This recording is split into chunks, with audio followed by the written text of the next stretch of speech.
Facebook খুললেও দেখা যায় সরকারে কইব না রে, সরকারে কইব না রে। একজন জেটপিসিয়ে তার বাবা এজিপি থেকে টিকিট লইয়া ইলেকশন খেলছে। একটা সবার মধ্যে গিয়া কইছে, একটা ওয়ার্ড কই দিছে সরকারে কইব না রে।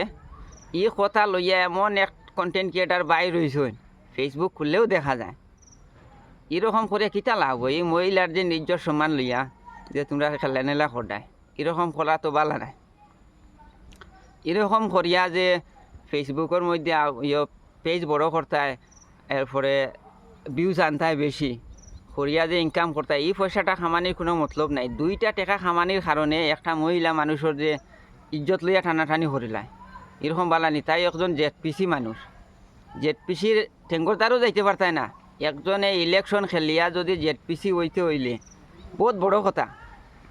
আর যারা কন্টেন্ট ক্রিয়েটার হলে এইরকম যে রোস্ট মাররায়, এরারে হইয়া সবরে নাই, আতর ফাঁসাঙ্গুল সমান নাই।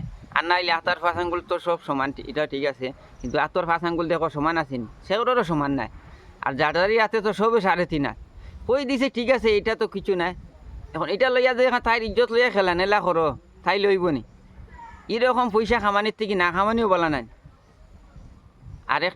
আরেকটা মহিলার যে ইজ্জত লইয়া আমি যদি টেকা খামাই, ইজ্জত উঠাইয়া সোশ্যাল মিডিয়ার মধ্যে যদি টেকা খামাই, তো এটা টেকা খামানির কোনো মতলবও নাই।